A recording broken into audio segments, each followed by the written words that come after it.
안녕하세요. 설교 복귀 시간입니다. 2022년 7월 31일 호세아 11장 1절에서 11절을 중심으로 해서 하나님의 긍휼과 거룩하심이라는 제목의 설교가 있었습니다.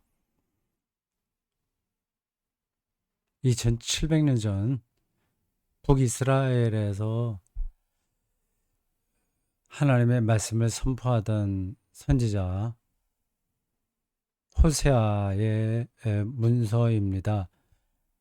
여러분 그 화면에 빨간 색깔로 나온 그 문장 이렇습니다. 그 문서 선지자 중에서 유일한 북이스라엘 출신이다고요. 문서 선지자와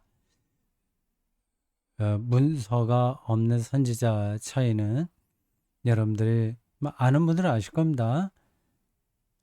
일전에도 한번 제가 설명했었어요. 요 문서 선지자들을 그들의 그 글을 이렇게 구약 성경, 구약 성서, 개론 네, 관점에서 거기서 쓰는 용어로 바꾸면 후기 예언서입니다. 후기 선지서, 전기, 후기. 전기에 속한 선지자들은 문서를 남기지 않았습니다. 이스라엘 역사가 왕정 중심으로 나오잖아요. 거기서 이제 활동한 겁니다. 그걸 이제 정기 예언서라고 해요. 뭐 사무엘 상하, 열왕기 상하 뭐 이런 데 많은 선지자들이 등장하죠. 근데 후기 예언서로 분류되는 성경은 그 예언자들, 뭐 선지자, 예언자 똑같은 얘기입니다. 지금은 선지자로 많이 불리는데 뭐 예언자라는 말이 더 익숙하게 납니다. 그들이 남긴 작품이 있는 겁니다. 그걸 이제 또 둘로 나누는데 대선지자와 소선지자입니다. 대선지자는 세 명이요. 그 유명한 뭐, 뭐 이름만 되면 뭐 여러분들이 떠올릴 겁니다. 이사야, 예레미야, 에스겔입니다. 일단 분량이 많아요. 그래서 아마 분량 때문에 대예언서 이렇게 분류한 것 같습니다. 그리고 선지자, 소예언서로 분류되는 게 있습니다. 호세아, 요엘, 아모스, 오바댜, 미나, 나움, 하박국. 제가 그거 외웠었는데 딱 다시 외우기 힘드네요. 예, 예, 12명의 소선지자들입니다. 그들의 작품을 다 합하면 대선지자 한 분의 그 글에 해당합니다. 그래서 소예언서라고 하는데 그렇게 글을 남긴 선지자가 그러니까 15명이죠. 그 중에 북이스라엘 출신은 호세아가 유일하다고 하네요. 왜 그런지는 잘 모르겠습니다. 그 이스라엘의 정통성이 북이 아니라 남에 있으니까 남쪽 유다요. 여러분들이 성경을 특히 이제 구약 성경을 신약도 마찬가지인데 역사를 배경으로 해서 읽어야 됩니다.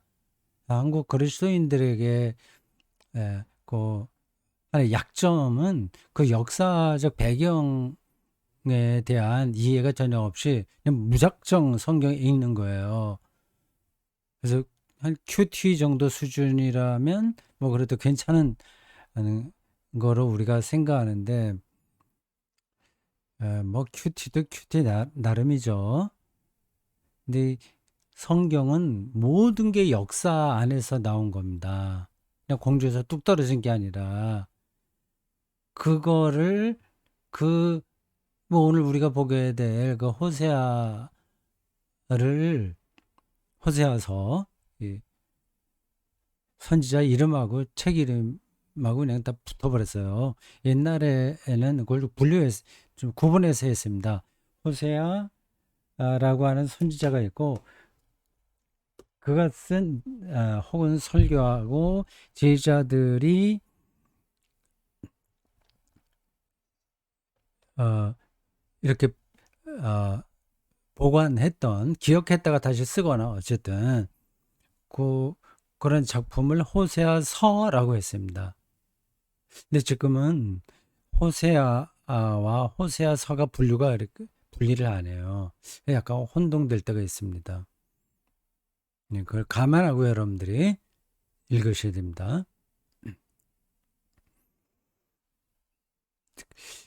그, 그 작품을 쓰게 될, 뭐 작품이라기보다 그 말씀을 선포하게 될 역사적 배경이 확실하게 있는 겁니다. 근데 그걸 알아야 되는 거죠. 뭐 신학도 마찬가지예요. 복음서가 왜 기록됐냐. 예, 언젠가도 제가 말씀드렸지만 복음서를 기록할 필요를 그들이 처음에 전혀 느끼지 않았습니다. 바울의 편지만 있었어요. 40년도에 바울이 데살로니가에 보낸 편지가 경전 안에 들어온 신약 초기 그리스도교 문헌 중에서 가장 오래된 겁니다. 그리고 오랫동안 복음서라는 이름으로 있었죠, 물론. 그걸 지금 제가 정확하게 여러분들에게 말씀드릴 준비는 되지 않았습니다. 대충 어렴풋하게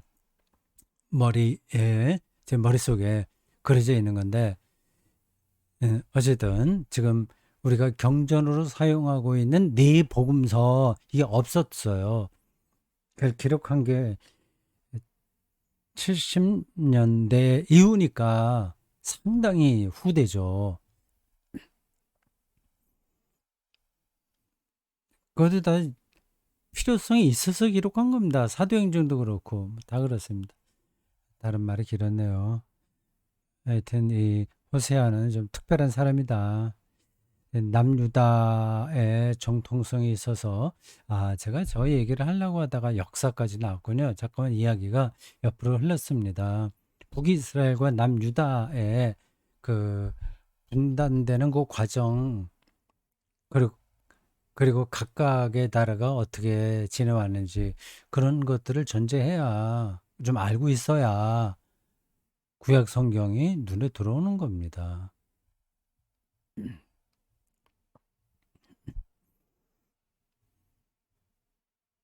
출애굽 이야기가 잠깐 나왔습니다. 고센이라는 그 지역에서 목축업으로 살다가 출애굽했어요. 그 출애굽기에는 그 요셉을 모르는 바로들이 나오면서 그 이스라엘 백성들 혹은 히브리인들이라고 하는 사람들이 이제 큰 학대를 받았고 뭐 거기 출애굽기 그 앞부분에 자세하게 나옵니다. 성을 쌓는다거나 뭐 이런저런 토목 공사할 때 강제 노역에 이렇게 이렇게 끌려온 거로 보여요. 뭐 그런 일들이야 뭐 있겠죠. 뭐 히브리인들만 아니라 다른 소수 민족들도 만약에 끌려왔을 거고 당연히 애굽 본토인들도 뭐 그런 일들을 했을 겁니다. 우리나라도 그렇잖아요. 옛날에 다 그랬습니다. 뭐 세금도 내고 어, 또 육체 노동도 해야 되고 또 성을 질 때 다 끌려가죠. 그건 일반적인 겁니다. 근데 특별하게 이제 학대를 받는 것처럼 묘사되어 있는데 그건 좀 과장된 거다. 그 말씀을 들었는데 혹시 이런 이야기를 듣고 과장이라고 하는 이런 말을 여러분들이 듣고 어, 그럼 성경을 있는 그대로 믿지 않는다는 말이냐? 그런 질문을 하실 것 같아요. 그걸 제가 설명하지 않아도 되겠죠. 성경은 역사 보도가 아닙니다. 아까 역사라는 말이 나왔는데 역사적으로 읽어야 된다고 하면서 지금 역사 보도가 아니라고 말하는 게 서로 상충하는 것처럼 들리시나요? 그렇지 않습니다. 같은 이야기예요.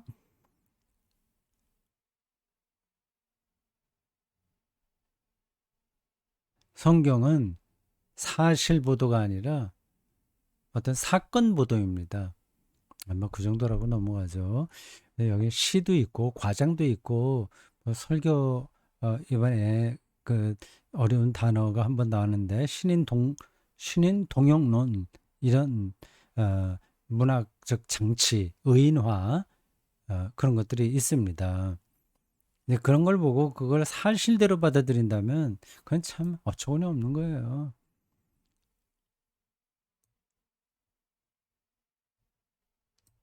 출애굽의 당위를 말하기 위해서 뭐 이런 음,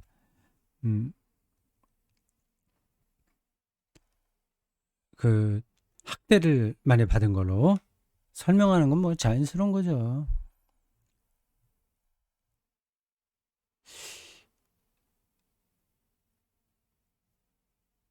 가나 안에 들어갔어요. 이스라엘 백성들이 자기들이 원하는 곳이었습니다. 근데 40년 동안 광야 생활에서 지쳤죠. 근데 가나안에 들어가니까 살맛이 나는 겁니다. 근데 속되게 표현해서 가난뱅이가 어느 부잣집의 양자가 된 거예요. 그러니까 가난할 때 그 영성 그런 것들을 다 놓치게 됩니다. 이 가난이라고 하는 게 자칫하면 그 사람의 영혼을 파괴하고요. 잘 좋은 쪽으로는 그 영혼을 정화시킵니다. 이스라엘 사람들의 40년 광야는 아주 가난 중에 가난, 고난의 행군이었는데 뭐 개개인에 따라서 차이가 있겠으나 전체적으로 보면 그 민족적인 차원에서 영혼이 정화된 거예요.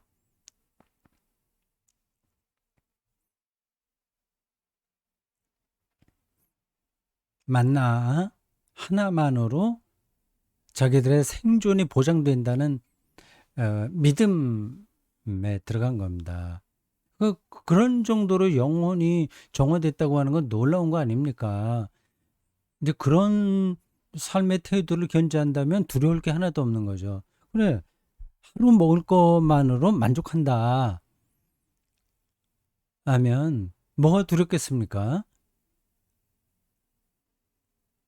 근데 사람이 에, 상황이 좀 달라지니까 또 좀 그러한 정화되었던 영혼도 다시 혼탁해지네요. 그 이스라엘 백성들이 뭐 40년 광야 생활에서 제가 영혼의 정화가 이루어졌다고 말씀드렸잖아요. 상당히 삶의 내공이 깊어진 겁니다. 근데 그게 모두가 그렇게 된 게 아니에요. 그리고 그런 건 까딱하면 순식간에 또 허물어질 수도 있는 겁니다. 사람이 그만큼 취약합니다. 개인도 그렇고 민족적인 차원, 공동체로서도 그렇습니다. 어떤 방향성만 있을 뿐이에요. 영혼의 정화 쪽으로 방향이 일단 잡힌 거예요, 40년 동안. 근데 그 안으로 실제 들어가게 되면 뭐 계속해서 뭐 문제들은 많습니다. 근데 여차여차한 그 과정을 거쳐서 가나안에 들어가는데 꿈에 그리던 가나안에 들어가는데 거기 가 보니까 애굽과 비슷한 문명 사회거든요.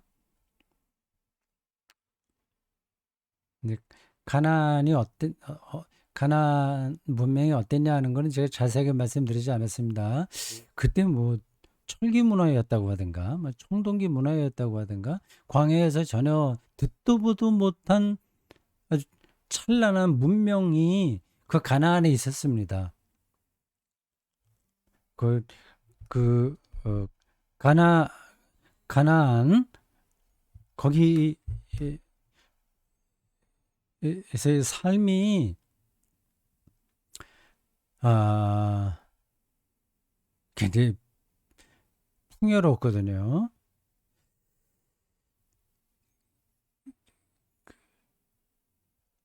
그래서 제가 잠깐 전화가 와서 이거를 받아야 되나 말아야 되나 하다가 잠깐 끊었습니다. 자, 요거 조금 계속 마치고 전화해야 되겠습니다.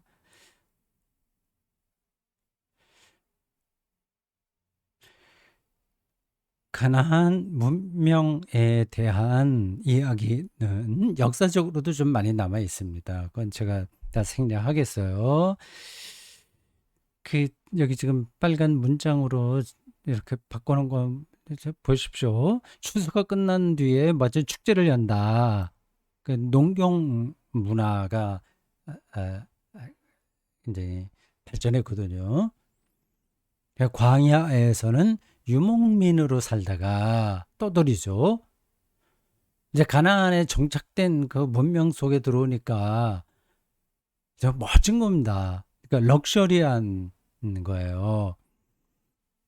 당연히 젊은 여자들은 이제 몸을 가꾸니까 미모가 뛰어나게 되고 남자들도 뭐 하여튼 잘 먹으니까 영양이 충분히 되고 그리고 또 운동도 하고 뭐 즐겁게 사니까 성적인 매력이 넘치는 겁니다. 근데 그게 다 어우러져 있는 거예요. 농경신, 이게 바알이 농경신이거든요. 비와 햇빛을 적당하게 내려서 풍년 들게 하고 거기서 이제 즐겁게 살게 해준다. 바알이 그렇게 가난한 사람들이 생각한 겁니다. 구약 성경에도 그런 가난 토착 그 바알 신앙의 흔적이 부분적으로 들어 있어요. 뭐 이른 비와 늦은 비를 내려주시는 뭐 하나님 그런 표현들은 그 가난의 영향입니다. 뭐 가난의 영향만이 아니라 그 구약 신앙이 다른 데에서도 영향을 받았습니다. 애굽에서도 당연히 애굽 신앙도 영향을 받고 또 바빌로니아 영향도 받았습니다. 이 바빌론은 아브라함의 전통이고요. 아브라함이 거기 그 갈대 우르 거기서 왔잖아요. 거기가 이제 바빌론 문명 발생지입니다. 그리고 모세, 그러니까 구약 성경의 두 축이라고 할 수 있는 아브라함과 모세가 다 그 제국에서 산 사람이에요. 아브라함은 바벨론, 모세는 애굽입니다. 그런 거기서 살았으면 당연히 그런 영향을 받게 되죠. 자, 하여튼 그러한 가나안 땅에 들어가서 그들이 그 문명의 매력에 푹 빠졌습니다. 네, 선지자들이 그래서 아주 단호하게 이야기했죠. 그쪽 사람들하고 사돈 맺지 마라. 상거래하지 마라. 그거 말이죠. 근데 그게 어디 됩니까? 그 눈에 보이는데 저렇게 살면 참 재미있을 것 같은데 어떻게 그거를 선지자들이 막을 수 있겠어요. 네, 현실적으로 어려웠습니다.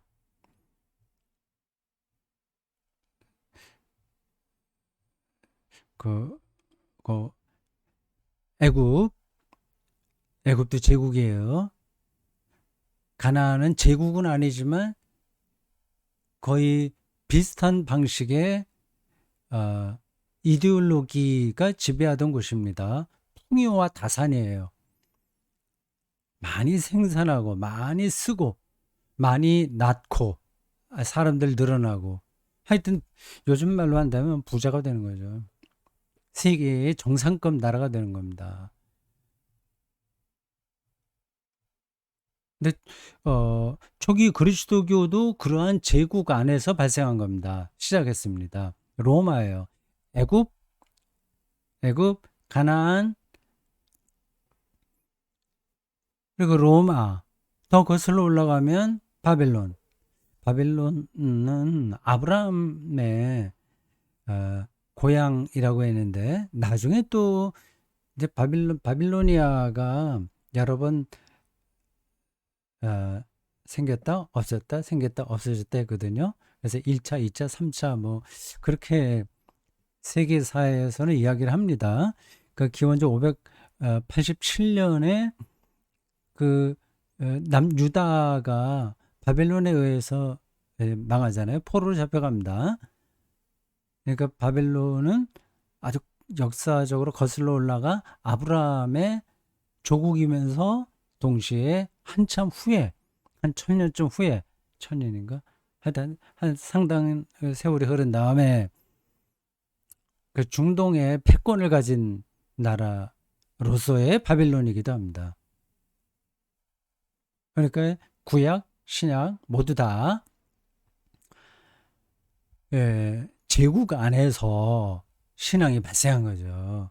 그러니까 제국에 저항하는 정신이 성경에 있는 겁니다. 기본적으로. 그럼 지금 21세기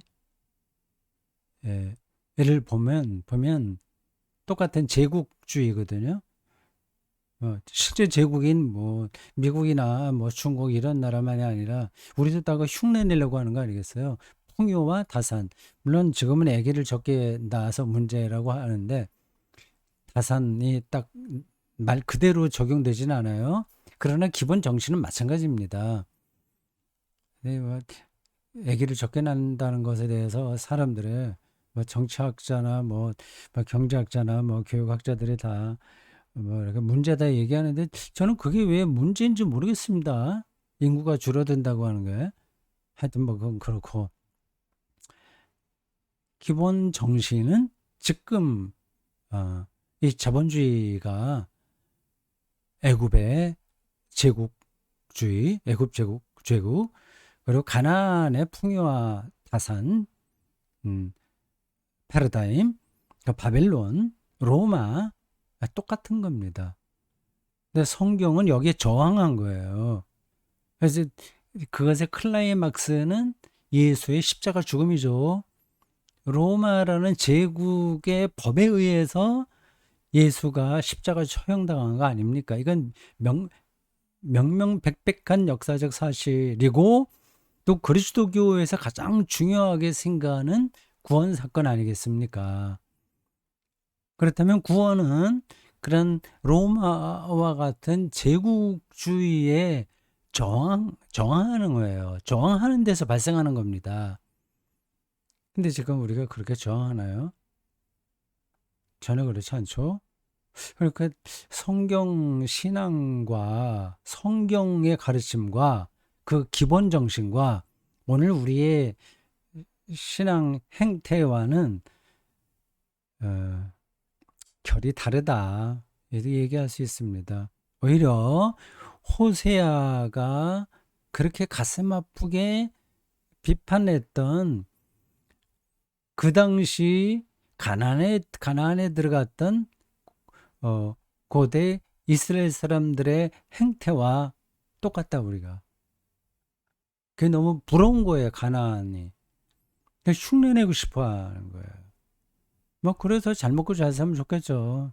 근데 선지자들은 이제 그런 방식으로 사람이 행복할 수 없다. 구원받지 못한다. 또 만족도 못한다. 잘 먹고 잘 사는 것도 아니다. 그렇게 본 거거든요. 그거 참 어렵습니다. 이제 설교자로서 저도 이 문제를 이제 이제 붙들고 있을 때마다 어떻게 설교를 해야 되나 이렇게 망설여질 때가 많아요. 근데 성경은 분명히 부자가 하늘나라에 들어가는 거는 뭐 예수님 말씀에서 낙타가 바늘귀로 들어가는 것보다 어렵다. 뭐 그런 아주 과장된 표현도 있긴 있죠. 그러니까 전반적으로는 다 그렇습니다. 기본은. 근데 지금 우리가 그렇게 또 살지는 못하잖아요. 그래서 어, 신자들에게 가난하게들아 이렇게 설교나 할 수는 없잖아요. 가난한 자가 복이 있다고 했으니까 가난해져야 된다. 이렇게 말하기는 힘들지 않습니까? 이거 어떻게 해야 되나? 음, 좀 이게 풀기 어려운 숙제입니다. 그래서 제가 나름으로 어떤 그 아슬아슬한 줄타기처럼 어디 고란 생각으로 설교하고 있습니다. 부자가 되라고는 물론 제가 설교한 적이 없고 가난해져야 된다고 강요하지도 않고요. 근데 기본적으로는 가난의 영성을 붙들되 이 풍요 중심주의 이를 우리가 어떻게 극복하냐. 거기서 완전히 벗어날 수는 없는데 어떻게 해야 되냐. 그, 그러한 어떻게 보면 좀 애매한 그 경계선에 제가 서 있습니다.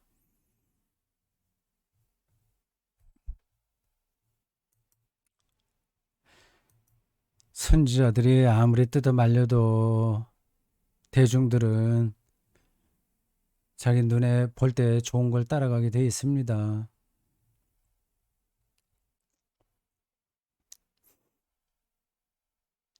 탕제의 비유도 이 설교에 또 나왔어요.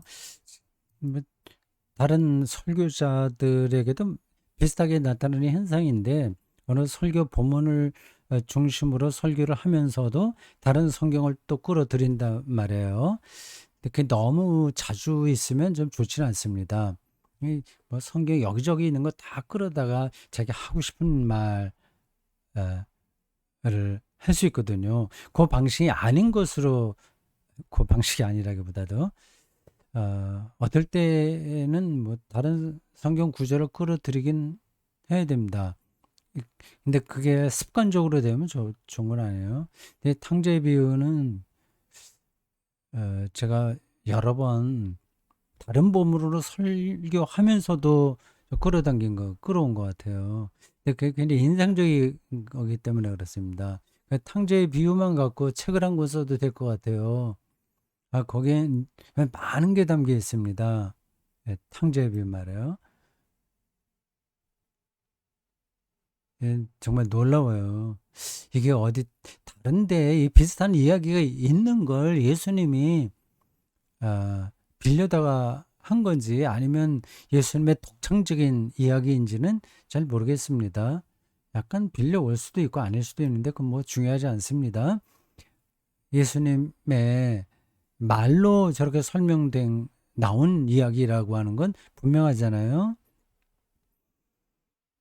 저건 두고두고 우리가 생각을 해야 할 수 있는 이야기입니다. 그래서 이번에 어떻게 또 나왔네요.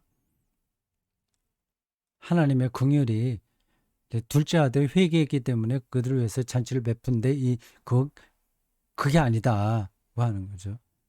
이미 이 아버지는 둘째가 안 돌아왔어도 늘 마을 입구를 향해서 그걸 보고 있었다고 그러잖아요. 근데 그게 그 둘째 아들이 회개했냐 하지 않았냐는 중요하지 않은 거예요. 이 아버지에게는. 그러니까 예수님의 하나님 표상이 그렇다는 겁니다. 예? 하나님 표상이. 예.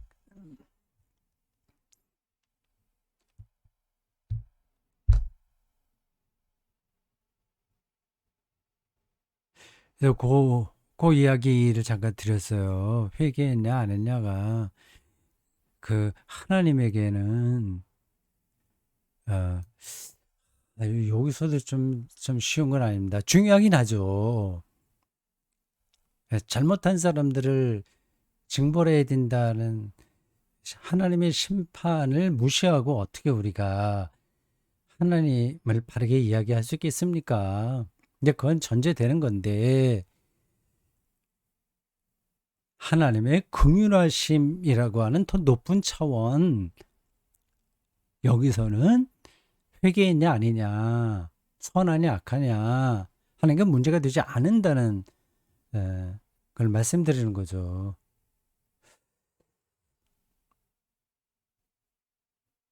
그러니까 하나님이 누구냐 하는 그런 질문에서 어떤 한두 가지 속성으로 끝장낼 수가 없어요.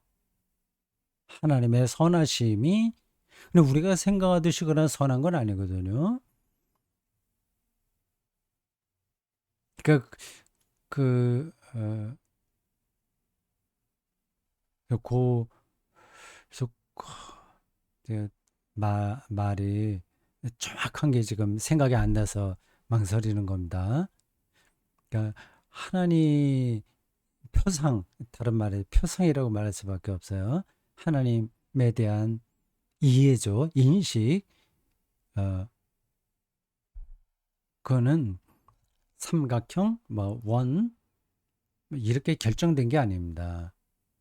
성경에는 그런 식으로 표현되어 있으나 그 속성들이 서로 충돌할 때도 있어요. 그 속성이 말하는 핵심을 이해해야 됩니다.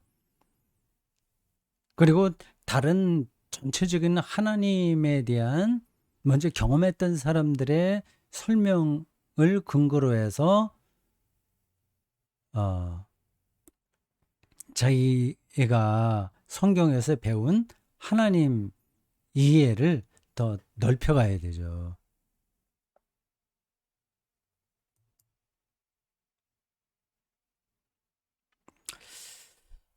자, 그렇고 자꾸만 전화가 와서 네, 지금 설교복이 예, 집중력이 떨어져요. 또 끊었는데 이제 이렇게 이제 급한 건지 약간 전화가 오네요.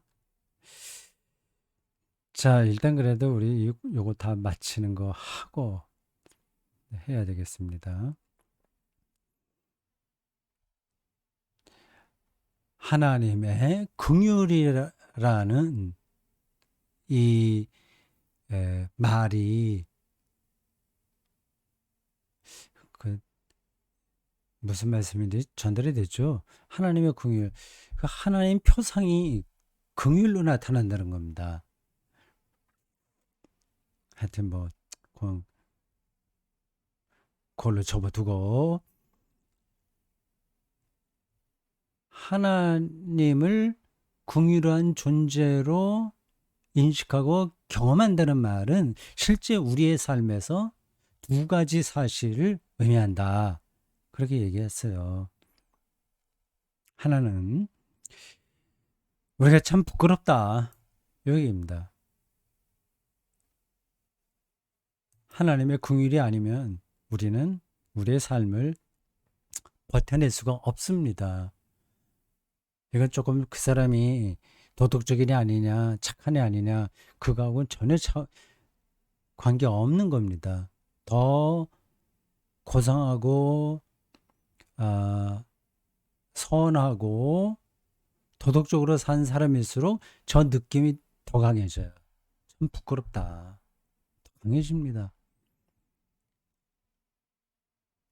그러니까 하나님의 긍휼이 아니면 자기가 존재할 수 없다고 하는 거를 절감하는 거죠. 절감. 예?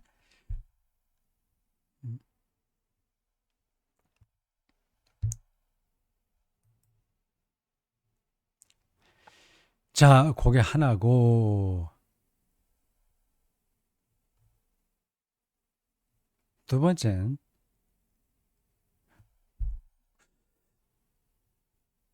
그하고 반대로 생명 충만하다는 사실입니다. 이상하죠? 그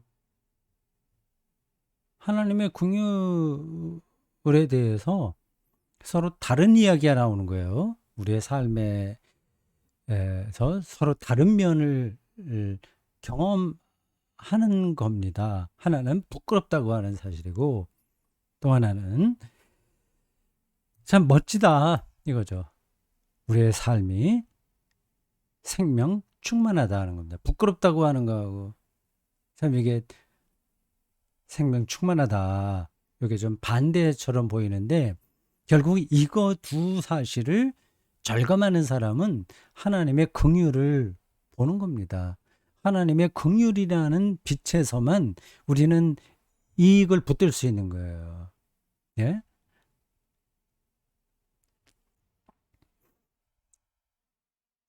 우리의 삶이 얼마나 생명 충만한지는 뭐 여러분들이 이미 다 알고 계시기 때문에 뭐 제가 설교 시간에 길게 얘기하지 않고 하나 저의 개인적인 경험을 말씀드린 거예요. 문 여닫는 거, 문 여닫기. 이게 황홀한 사건이라는 겁니다. 돈도 안 들어요. 부자가 안 돼도 이거 느낄 수 있어요. 손잡이를 잡고 어떤 느낌 이런 것들이 있지 않습니까?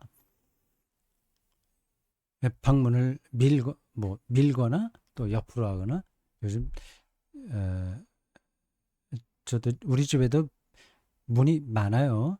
현관문 열고 들어와야 되고 그다음에 중문이 있고 중문이 문제입니다. 중문은 옆으로 이렇게 미는 거예요. 미닫이라고 그러나? 여닫이, 미닫이 문 종류가 두 개죠. 밀고 당기고 미닫이. 우리 가족들이 내가 곧 잔소리 비슷하게 얘기합니다. 그럼 문 좀 천천히 밀고 닫자. 소리 좀 조용하게 하자. 그런데 그게 잘 안 되는 것 같아요. 그러니까 생각 없이 무심코 문을 이렇게 닫는 거죠. 그러니까 쿵 소리가 들려요. 근데 거기도 문이 있고 뭐 여러 가지 우리 방에 들어올 때 화장실 갈 때 여기저기 문이 많이 있습니다. 그걸 황홀하게 느낄 줄 알면 얼마나 좋겠어요. 어렸을 때는 친구들하고 이렇게 손잡고 이렇게 하는 놀이들 많이 있지 않습니까? 여기 친구들 손잡고 있으면 그 사이로 빠져나간다거나 뭐 이런저런 그런 아주 단순한 그런 놀이에서도 황홀한 느낌을 경험하잖아요. 그건 돈이 안 들어가는 건데요. 뭐 그런 건 너무 시시한 거고, 이제는 뭐 돈 수백만 원, 수천만 원 들어서 세계 여행도 하고, 뭐 또 좋은, 현대 그 전자기기 들어놓고, 멋지게 살아야, 럭셔리하게 살아야, 그래 행복한 거지, 행복한 거지. 이렇게 생각하시는 분들은 안 계시겠죠, 여기. 제 강독을 듣는 분 중에서는요. 그렇게 해서 경험하는 거하고 어렸을 때 친구들하고 이렇게 서로 손잡고 밑으로 나가고 뭐 술래잡기 하고 이런 즐거움과 다를 게 하나도 없어요. 근데 문 여닫을 때 신비로운 경험을 할 줄 안다면 그러면 생명 충만한 거죠. 지금 어떤 어려움 가운데서도요. 내가 설교 끝나고 이제 집에 돌아오면서 우리 가족들 이제 아내하고 딸 있을 때 잠깐 뭐 그런 얘기를 하다가 이런 이야기를 저기 덧붙였습니다. 그 문을 열 때 문만이 아니라 뭐 다른 것도 마찬가지예요. 이 전화기나 뭐 이런 작은 똑딱이 사진기나 뭐 부채나 이런 것도 문과 마찬가지로 나는 눈을 감고 그를 만져볼 때곤 한다고 말이죠. 눈을 감고 그를 만질 때 느낌은 눈을 뜨고 할 때하고 달라요. 눈을 뜨면 그 촉감의 깊이로 들어가지를 못합니다. 참 이상한 거예요. 자동차를 타고 빨리 지나가면은 야생화들을 잘 못 보는 것처럼요. 걸어 다녀야 야생화를 보잖아요. 눈을 감아야 물질 접촉을 더 느낀다니까요. 예를 들어서 설명한 겁니다. 그러니까 우리의 삶에는 인생살이에는 이미 하나님께서 너무 충만한 것을 제공하셨거든요. 그걸 이제 우리는 너무 빨리 달리려고 다 놓치고 마는 거죠. 문 여닫을 때 이거를 도처럼 생각하고 거기서 하나님의 창조를 좀 느껴보자. 그러면 우리의 삶이 완전히 달라지는 거죠. 나의 예를 든 겁니다. 설교 마지막 단락에 뭐 악순환 이야기하면서 이거 쉽지 않기 때문에요. 그 하나님의 긍휼 안으로 들어가는 게 쉽지 않기 때문에 그 얘기를 한 겁니다. 그래서 예수 그리스도를 믿는 것이야말로 그 악순환에서 벗어나는 거라고 말씀드렸어요. 제가 설교 늘 마지막 대목에서는 예수 그리스도를 이야기하여 그리스도론적인 결론을 내리는데 이게 너무 기계적으로 그래도 좀 곤란하긴 합니다. 근데 가능한 대로 뭐 그래 그 돌을 닦듯이 사는 거 얼마든지 할 수 있지. 그럼 예수 믿을 필요 있나? 그런 질문에 대답하는 겁니다. 우리는 어떤 삶의 태도든지 기본적으로는 예수 그리스도와의 관계에서만 어, 가능한 거거든요. 그리스도인이라고 할 때는. 그래서 이제 그리스도를 늘 이야기합니다. 그를 어, 그를 믿자. 네, 근, 근데 믿는다고 하는 게 뭔지를 잘 몰라요.